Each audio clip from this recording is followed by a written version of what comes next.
자, 80번은 우리 보험료의 특별 계정 투입 시기와 관련한 첫 번째 문제가 되겠는데요. 다음 표에서 변액보험의 제1회 보험료의 특별 계정 투입일로 알맞은 것은, 자, 첫 번째 보험료가 들어오면 제일 큰 문제가 뭐예요? 철회가 되면 원금을 다 돌려드려야 되는데 특별 계정에서 운영하다가 만약에 손해가 났다. 그럼 그거를 감당할 수가 없으니까 제1회 보험료의 핵심은 뭐냐면 철회 기간이 끝난 다음 날 특별 계정으로 넘어가는 거예요. 그러니까 우리 철회 기간은 뭐예요? 증권을 받은 날로부터 15일 그리고 청약일로부터 30일 이내에 우리가 철회할 수 있죠. 그 다음 날이라고 계산하시면 되는 겁니다. 자, 문제는 뭐냐면 11월 1일이 청약일이에요. 이때 제일 처음에 이제 제1회 보험료가 납입이 된 거죠. 그리고 나서 11월 15일 날 승낙이 됐어요. 승낙이 됐으니까 이제 아무 때나 기간만 되면 바로 투입일로 넘어가면 되고, 만약에 승낙이 철회 종료일 이후에 승낙이 됐다. 그럼 어떻게 되는 거예요? 승낙이 안 났으니까 특별 계정으로 넘어갈 수 없고 승낙일에 넘어가면 되는 거죠. 그래서 철회 종료일이 지났냐 아니면 승낙이 먼저냐 나중이냐에 따라서 달라지는 거고, 요거는 추가 납입도 똑같은 개념이죠. 자, 그러면 여기는 지금 이제 승낙이 먼저 났고요. 청약 철회 종료일은 청약일로부터 30일 이후니까 12월 1일이 철회 종료가 됐어요. 그러면 특별 계정으로 언제 들어가면 되죠? 그 다음 날이니까 12월 2일 날 들어가면 되겠죠. 정답은 4번 12월 2일이 정답이 되겠습니다. 연관 문제 보실게요. 청약 철회 종료일 이후에 승낙이 됐다. 그럼 이건 뭐예요? 승낙되기 전에 청약 철회 종료일이 끝난 거잖아요. 그러면 청약 철회 종료는 끝났지만 들어갈 수는 있지만 승낙이 안 났으니까 못 들어가는 거죠. 그러면 승낙 나는 날 바로 들어가면 되겠죠. 그래서 승낙일이에요. 승낙일. 그래서 청약 철회 종료가 먼저냐 승낙이 먼저냐에 따라서 승낙이 먼저 난 경우에는 종료일 다음 날, 그리고 승낙이 나중에 났다면 승낙일에 바로 들어간다. 요거 구별해서 여러분 기억하시고 함정 보겠습니다. 청약일로부터 30일 이내에 승낙된 경우에 승낙일을 이체 사유 발생일로 한다는데요. 청약일로부터 30일 이내에 승낙이 됐다는 거는 청약일로부터 30일까지가 청약 철회 종료잖아요. 그러니까 승낙일이 아니라 청약 철회 종료일 다음 날 이체가 되어야지 맞는 거죠. 요거는 승낙일이 아니라 청약 철회 종료 다음 날을 이체 사유 발생일로 하는 것이 맞고요. 두 번째, 청약 철회 기간 내에 계약이 승낙이 된 경우 제1회 보험료는 청약 철회 종료일에 특별 계정으로 투입된다. 종료일이 아니라 종료일 다음 날에 특별 계정으로 투입되고요. 제1회 보험료는 납입일 플러스 제2 영업일에 특별 계정으로 투입된다. 이거는 완전히 틀린 지문이 되겠죠. 청약 철회 종료일 다음 날 특별 계정으로 투입된다. 이렇게 여러분이 정리해 주시면 되겠고요. 두 번째, 우리 81번은 보험료 특별 계정 투입 시기 두 번째에 관련한 문제입니다. 다음 중 보험료와 특별 계정 투입 시점이 알맞게 연결된 것은, 첫 번째가 선납보험료. 선납보험료는 예상이 되는 거예요, 안 되는 거예요? 돈이 미리 들어와 있으니까 우리는 그 전에 제2 영업일 전에 넣어서 계약 해당일에 들어갈 수 있죠. 근데 여기는 지금 납입일 플러스 제2 영업일 했으니까 틀렸고요. 이거는 계약 해당일에 투입되는 것이고, 두 번째, 추가 납입. 추가 납입은 예상이 돼요, 안 돼요? 고객이 언제 추가 납입할지 우리 모르잖아요. 그럼 어떻게 해요? 납입일 플러스 제2 영업일날 들어가면 되겠죠. 근데 납입일 플러스 제1 영업일이었으니까 틀렸고, 제2회 보험료. 제2회 보험료는 경우에 따라 다르죠. 왜냐하면 계약 해당일을 만약에 D일이라고 했다. D-2일 전에 들어왔다. 그러면 계약 해당일에 들어가면 되고요. D-1일 전에 들어왔다. 그러면 계약 해당일 플러스 제1 영업일. 어쨌든 우리는 플러스 1을 해줘야 되니까. 그 다음에 그 계약 해당일 이후에 들어왔다. 그러면 D 플러스 2일 날 들어가는 거죠. 이거는 무조건 납입일이라고 하기에는 좀 애매한 부분이 있어요. 제1회 보험료. 청약 철회 종료일 이후에 승낙이 됐다. 그러면 승낙일 날 바로 들어가면 되죠. 정답은 4번이 정답이 될 것 같고요. 여러분이 기억하실 거는 예상이 되면 계약 해당일, 예상이 안 되면 D 플러스 2일이다. 다만 제2회 보험료는 언제 들어왔냐에 따라서 달라질 수 있다. 그것만 여러분이 기억해 주시면 되겠습니다. 연관 문제 볼게요.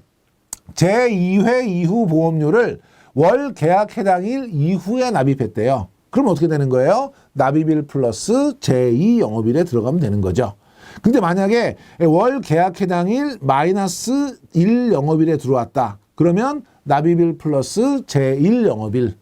납입일 마이너스 2 영업일 전에 들어왔다. 그러면 계약 해당일에 들어가면 되는 거죠. 자, 함정 보겠습니다. 선납보험료는 예상이 되죠? 선납은 언제 들어가요? 계약 해당일에. 근데 납입일 플러스 제2 영업이라고 했으니까 틀렸고요. 추가 납입보험료, 얘는 뭐예요? 예상이 안 되죠? 납입일 플러스 제2 영업일에 들어가면 돼요. 계약 관리 비용에 차감 없이 전액이 특별계정으로 투입된다. 위험보험료는 차감하지 않지만 계약 관리 비용은 차감한다 그랬죠. 세 번째, 선납보험료와 추가납입보험료의 특별계정 투입 시점은 동일하다? 다르죠. 선납은 예상이 되니까 계약 해당일에, 추가납입은 예상이 안 되니까 납입일 플러스 제2 영업일에 투입되고요. 특별계정으로 투입되기 전까지 선납보험료는 예정이율로 이자를 계산한다. 일반 계정에서 평균 공시이율로 적립해서 계산하죠. 틀렸죠. 자, 82번은요. 월대체 보험료예요. 월대체 보험료는 우리가 변액 유니버셜 보험에서 의무 납입 기간이 지나면 납입을 중지할 수 있죠. 그럼 보험료가 들어오지 않았으니까 우리가 사업비라든지 위험보험료 같은 걸 공제할 수가 없어요. 이럴 때 어떻게 하냐면 계약자 적립금에서 그 해당하는 금액을 차감하게 되는데 이 차감하는 것을 월대체 보험료라고 하죠. 이때 모든 위험보험료와 계약 사업비를 한꺼번에 가져오는데 한 개가 예외죠. 뭐예요? 기타 비용, 수금비. 기타 비용은 보험료가 들어오면 바로 띄고요. 바로 공제하고 보험료가 안 들어오면 수금을 안 했으니까 공제할 수 없어요. 그래서 기타 비용을 뺀 나머지 계약 체결 비용, 납입 중 유지 비용, 납입 후 유지 비용, 위험보험료를 한꺼번에 가져오게 됩니다. 여기에 만약에 특약이 따르면 특약보험료도 같이 가져오겠죠. 자, 문제 보겠습니다. 다음 중 변액 유니버셜 보험의 월 대체 보험료에 포함되는 항목이 아닌 것은 1번 계약 체결 비용 해당되고요. 2번 특약보험료 해당되고요. 3번 위험보험료 해당되고요. 4번 보험 계약 대출 이자는 우리 월 대체 보험료에 포함되는 항목이 아니죠. 4번이 정답이 되겠습니다. 자, 연관 문제 보겠습니다. 월 대체 보험료는 월 계약 해당일에 어떤 금액에서 공제하는가? 적립금에서 가지고 오는 건 맞는데 어떤 금액이냐면 해지 환급금에서 공제하는 거죠. 그래서 여러분이 요 해지 환급금 자주 나오는 부분이에요. 꼭 기억해 두시고 함정 보겠습니다.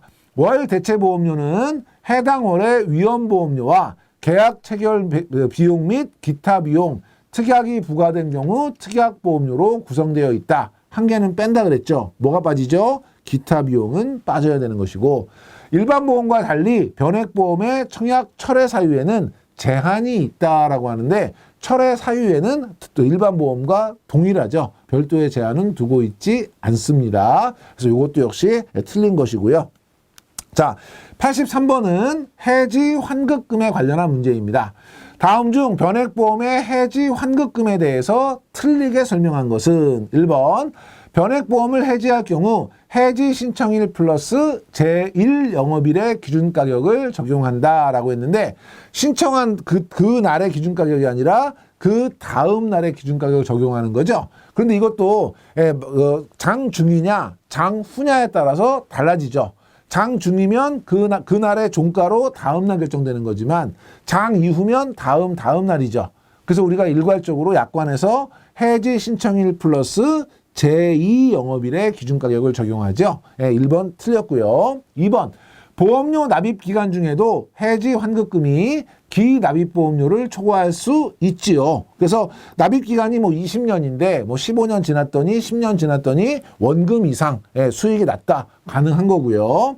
3번 보험기간, 보험료 납입 횟수 등에 따라서 해지 환급금은 달라지겠죠. 당연히. 그래서 보험기간이 얼마나 기냐 짧으냐 얼마나 냈냐에 따라서 환급률이 달라질 거니까 환급금도 역시 차이가 날 것이고 4번 특별계정 적립금에서 해지 공제금액 가장 대표적인 게 미상각 신계약비라든지 아니면 상환하지 않은 계약 대출 같은 것들이 있다면 그런 금액들을 차감하고 해지 환급금으로 지급하게 됩니다.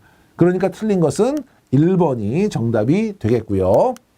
이 해지 신청도 마찬가지로 예상이 되는 거예요, 안 되는 거예요? 고객이 언제 해지할지 우리 알 수 없죠. 그러니까 D 플러스 2 영업일 이렇게 일괄적으로 기억하시고요. 연관 문제 보겠습니다. 변액보험에 보험료를 납입하지 않으면 납입을 최고해야 되죠. 납입 최고 기간은 14일 이상으로 정하고 있고요. 함정 보겠습니다. 보험료 납입 기간 중에는 해지 환급금이 기납입보험료를 초과할 수 없다, 초과할 수 있고요. 2번 계약 해지 시 기준가격은 해지 신청일 당일의 기준가격을 적용한다. 신청일 플러스 제2 영업일의 기준가격을 적용하고요. 해지 환급금과 보험료 납입 횟수, 투자 수익률과는 관련이 없다. 관련이 있죠. 납입 횟수가 많을수록 수익률이 높을수록 해지 환급금은 커지겠죠. 기납입보험료에서 해지 공제 금액을 차감해서 해지 환급금으로 지급한다. 기납입보험료가 아니라 해지 환급금에서 해지 공제 금액을 차감하겠죠. 그래서 지금 함정들 다시 한번 체크해 주시고요. 84번은 변액보험의 해지와 부활에 관한 문제가 되겠습니다. 다음 중 변액보험의 해지와 부활에 대한 설명으로 틀린 것은, 자, 부활은 죽어있는 계약을 살리는 거죠. 죽는 조건이 있어요. 어떤 조건이냐면 보험료 미납을 해서 계약이 해지가 됐고, 그리고 그걸 찾아가면 끝나는 거죠. 찾아가지 않은 상태에서 부활 신청을 하면, 부활 신청할 때는 밀린 연체 보험료에 이자까지를 내야 되고 신계약과 동일한 계약 심사를 거쳐야 되죠. 그리고 이 신청할 수 있는 기간이 정해져 있어요. 해지일로부터 3년 이내에 부활을 신청할 수 있고요. 그래서 심사를 통과했을 경우에 승인이 나야 계약이 부활되는 거고요. 변액보험 같은 경우는 해지되어 있는 기간 동안에 펀드 운용 성과, 특별계정의 운용 성과는 받을 수 없는 거죠. 왜냐하면 그 사이에 내가 돈이 없었으니까. 그러면 부활 시점이 아니라 해지 시점의 기준가격으로 부활이 되는 거죠. 그것대로 다시 한번 보시고 문제 보겠습니다. 1번 부활 시 해지된 기간 동안은 특별계정의 운용실적 확보가 불가능하죠. 이거 맞는 거죠. 왜냐하면 그 기간 동안은 내가 해지되어 있는 상태였으니까 실적을 가져가면 안 되고요. 2번 부활 시 적립금은 해지된 시점에 계약자 적립금을 기준으로 한다. 이것도 맞는 거죠. 여기서 중요한 건 해지된 시점, 부활 시점이 아니고 해지 시점에 적립금을 기준으로 하고요. 3번 해지된 날로부터 3년 이내에 계약의 부활을 청약할 수 있다. 이것도 맞는 거죠. 여기서 3년 여러분이 꼭 기억해 주시는 숫자고요. 4번 해지 환급금에서 월 대체보험료를 충당할 수 없게 된 경우 납입 최고 기간 없이 해지할 수 있다. 요게 틀렸죠. 납입 최고를 해야죠. 제가 뭐라고 예를 들었냐면 월세를 안 내면 보증금에서 계속 까는 거예요. 이게 월 대체 보험료인 거죠. 그런데 만약에 한 달만 더 안 내면 보증금에서 깔 것도 없다. 그러면 알려줘야죠. 지금 다 까고 한 달치 남았어요. 한 달까지도 돈 안 내시면 그때 나가셔야 돼요. 하고 내보내야 되는 거니까 만약에 위험보험료를 차감하기 어렵게 됐다. 월 대체보험료를 충당할 수 없게 됐다 그러면 납입 최고를 해야죠. 지금부터 만약에 돈을 안 내시면 해지가 될 수 있습니다를 알려주고 돈을 낼 수 있도록 납입 최고를 하고 납입 최고 기간이 끝났는데도 불구하고 돈을 안 냈다. 그러면 그때 해지가 되는 거죠. 정답은 4번이 정답이 되겠습니다. 연관 문제 보겠습니다. 보험료 미납으로 해지된 경우 계약자 적립금은 특별 계정에 있으면 안 되죠. 일반 계정으로 넘어와서 언제든지 고객이 요청할 때 드릴 수 있도록 해야 돼요. 일반 계정에서 관리가 되고요. 함정 보겠습니다. 변액보험의 보험료 납입 최고 기간은 일반 보험에 비해서 기간이 길다. 똑같이 14일 이후로 하는 거고요. 그 다음에 보험료 미납으로 해지된 경우 해지된 날로부터 5년 이내에 부활이 가능하다. 5년이 아니고 3년 이내에 가능하고요. 계약 전 알릴 의무를 위반해서 해지된 경우는 부활이 가능하다. 부활할 수 없어요. 이 해지는 이유가 뭐예요? 보험료 미납으로 인한 해지인 것이죠. 계약 전 알릴 의무를 위반한 경우에는 그 해지는 보험회사가 해지한 거거든요. 그런데 이거를 부활하는 것은 불가능하죠. 해지 환급금에서 위험보험료 등의 비용을 충당할 수 없게 되면 계약이 즉시 해지된다. 즉시가 틀린 거죠. 납입 최고를 하고 납입 최고 기간 이후에 해지할 수 있는 것이고요. 85번은 부활에 대한 문제입니다. 다음 중 변액보험의 부활에 대한 설명으로 맞는 것은이에요. 1번 부활 시 보험 금액은 해지된 시점에서의 보험 금액을 기준으로 한다. 그렇죠. 얘는 부활 시점이 아니고 해지 시점에서의 보험금. 이게 맞는 것 같아요. 2번 부활 시 특별 계정에서 운용하던 적립금을 다시 일반 계정으로 투입한다. 거꾸로죠. 부활하기 전까지는 일반 계정에 있던 것을 부활하면 특별 계정으로 다시 이체해서 운영하는 거죠. 얘는 특별 계정과 일반 계정이 바뀐 것 같고요. 3번 계약자는 해지 환급금 수령일로부터 3년 이내에 보험회사가 정한 절차에 따라 계약의 부활을 청약할 수 있다. 3년에 꽂히면 또 틀린 거예요. 3년은 맞는데요. 해지 환급금 수령일이 아니라 해지일로부터. 그리고 조건에 해지 환급금을 수령해 갔다는 건 해지되고 나서 찾아갔다는 거잖아요. 그럼 계약이 완전히 없어졌기 때문에 이 계약은 부활할 수 없어요. 보험료 미납으로 해지되고 해지 환급금을 찾아가지 않은 상태, 계약이 남아있는 상태에서 부활이 가능한 것이죠. 요거는 수령일이라고 했기 때문에 틀린 거고요. 보험회사가 승낙한 때에는 부활을 청약한 날까지의 연체 보험료만 납입하면 된다. 연체 보험료만 납입하면 안 되고 필요한 이자, 경과 이자를 같이 납입을 해야 되겠죠. 정답은 1번이 정답이 되겠습니다. 연관 문제 보겠습니다. 연체 보험료를 납입한 후 특별 계정의 투입 시점은 언제냐라고 하는 건데요. 연체 보험료는 밀린 보험료잖아요. 그러면 납입을 했으면 바로 들어가면 되겠죠. 그런데 문제는 부활은 바로 부활되는 게 아니니까 부활 청약을 하고 승낙을 기다려야 되죠. 그래서 만약에 승낙이 먼저 되고 돈이 들어왔는지 아니면 돈 들어오고 승낙됐는지에 따라서 승낙이 되고 돈이 들어왔다면 그러면 돈 들어온 날 기준으로 들어가면 되고 돈 들어오고 나서 승낙했다면 승낙된 날 기준으로 들어가면 되는 거죠. 그런데 얘는 우리 부활이 예상이 되는 거예요? 안 되는 거예요? 안 되는 거죠. 그러니까 뒤에 플러스 제2영업일이에요. 그래서 부활이 승낙이 되고 나서 연체 보험료가 납입이 됐다. 그럼 승낙은 났고 보험료 들어왔으니까 보험료 들어온 날 기준으로 납입일 플러스 제2영업일 날 넘어가면 되고요. 두 번째, 연체 보험료는 들어왔는데 승낙이 늦게 이루어진 거죠.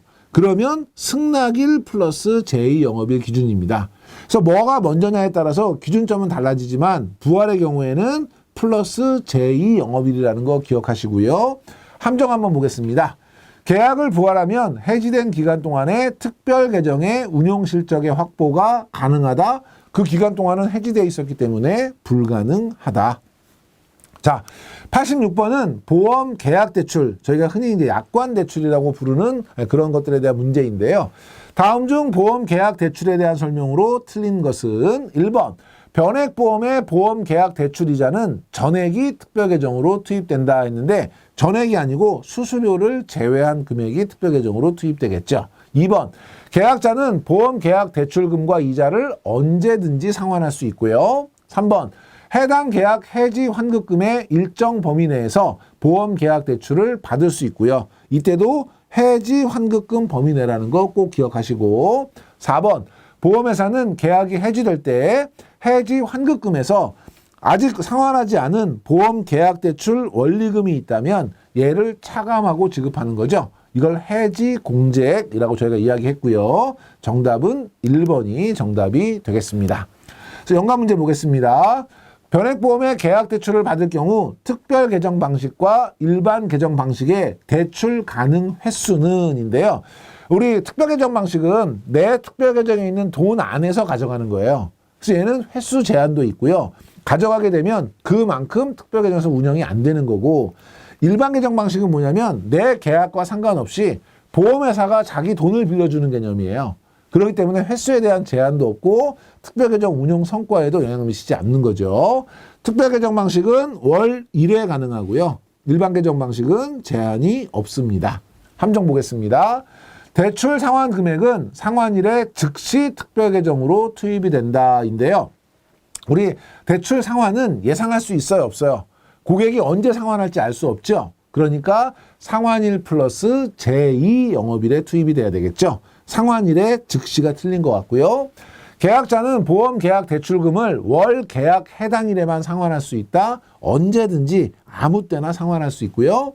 대출 상환 전에 보험금 지급 사유가 발생하는 경우 보험금에서 계약 대출 원리금을 차감하지 않는다? 차감해야죠. 예를 들면 보험금 지급 사유가 생겼는데 예를 들면 사망을 했다. 사망보험금을 지급할 때 상환되지 않은 계약 대출 원리금은 차감하고 지급하는 거죠. 이것도 마찬가지로 해지 공제과 같이 보험금 지급 시도 공제가 가능한 거고요. 자, 87번 문제는 계속해서 계약 대출에 관련된 문제입니다. 다음 중 보험 계약 대출에 대한 설명으로 맞는 것은 1번 대출 상환 금액은 즉시 특별 계정으로 투입된다. 상환일 플러스 제2 영업일에 투입되고요.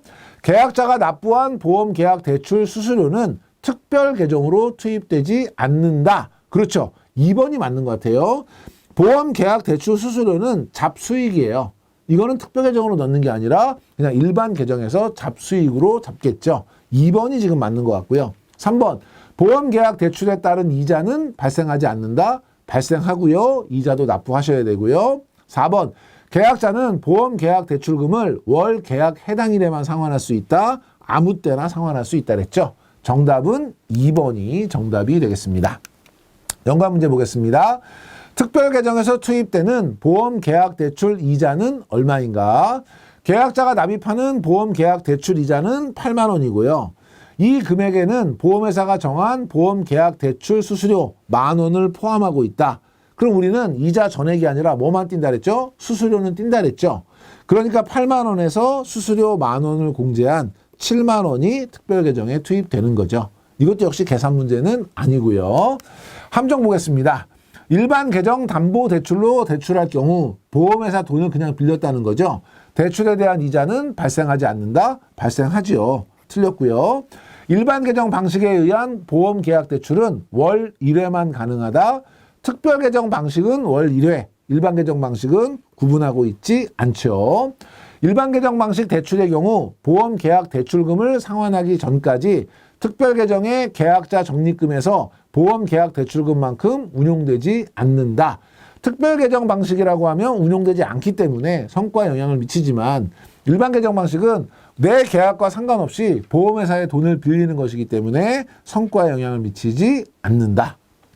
자, 88번은 계약 내용의 변경에 대한 문제입니다.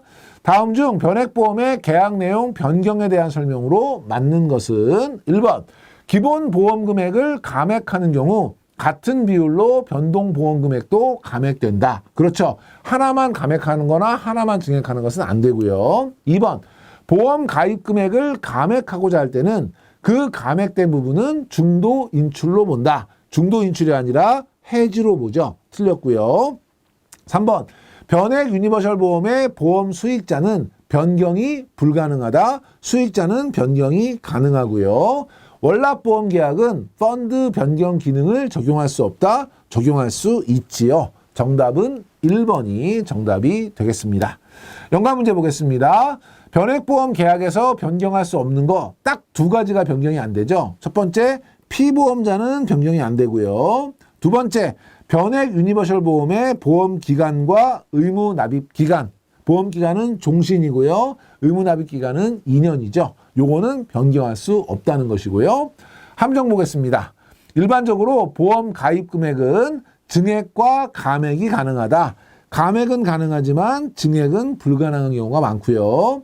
변액 종신보험은 일반 종신보험으로 전환할 수 없다. 전환할 수 있죠. 다만 일반 종신보험으로 전환한 것을 다시 변액 종신보험으로 갈 수는 없고요.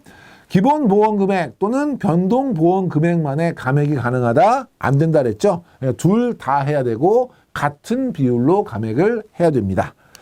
자, 89번 특별 계정의 폐지입니다. 폐지는 운용이 곤란하거나 아니면 운용 성과가 너무 적어서 운용하기에 어려운 경우 이럴 때 보험회사가 없애는 거를 폐지라고 하죠.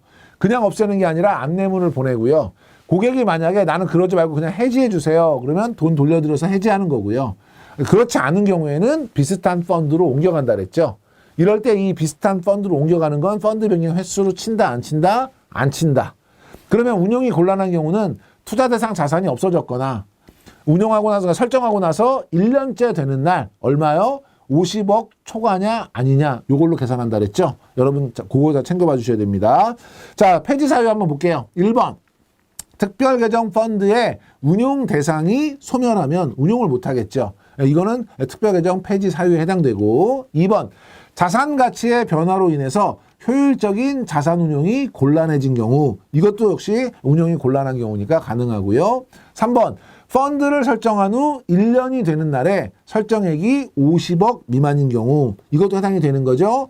여기서 이 1년을 뭐 6개월, 2년, 3년, 여기 50억을 100억 뭐 이렇게 바꿔서 문제 많이 냅니다. 1년째 되는 날 50억 꼭 기억하시고, 4번 특별계정 펀드의 투자 수익률에 손실이 발생한 경우, 손실이 발생했다고 일방적으로 해지하면 안 되겠죠. 4번이 정답이 될 거고요. 연관 문제 보겠습니다. 보험회사가 특별계정펀드의 최초 개설 시 회사 자산의 일부를 펀드에 투입해서 자산이 일정 규모 이상을 유지할 수 있도록 하는 이런 금액을 뭐라고 하냐면 초기 투자 자금이라고 하죠. 그래서 이건 용어 정도 여러분이 기억해 주시면 되겠고요. 함정 보겠습니다. 특별계정펀드의 운용 대상이 소멸되어서 계약자가 펀드 변경을 하는 경우 보험회사는 수수료를 청구할 수 있다. 이 계약자의 펀드 변경은 계약자의 의사가 아니잖아요. 보험회사가 펀드를 폐지했기 때문에 펀드를 이동하는 거기 때문에 수수료 청구할 수 없고 펀드 변경 횟수에도 포함하지 않아야 되는 거죠. 두 번째, 펀드를 설정한 후 6개월이 지난 후 1개월간 계속해서 투자신탁 설정액이 50억 미만인 경우 이 펀드는 폐지될 수 있다는데요. 1년째 되는 날 50억에 미달하거나 1년째 되는 날 50억은 넘었는데 그 이후에 1개월간 계속 50억에 미달하면 폐지할 수 있어요. 여기서는 이 6개월이 지금 틀린 거죠. 6개월이 아니라 1년이고요. 펀드 폐지 시에 계약자가 펀드 변경을 별도로 신청하지 않았다면 보험회사는 계약을 해지할 수 있다. 해지할 수 없고요. 비슷한 다른 펀드로 이동하도록 안내를 해야 되겠죠. 그래서 이런 것도 여러분 잘 챙겨주시고, 이렇게 해서 저희가 이제 3장 제일 중요한 변액보험의 이해에 대해서 살펴봤고요. 다음번에 계속해서 우리 4장 공시에 관련된 내용들 계속 살펴보도록 하겠습니다.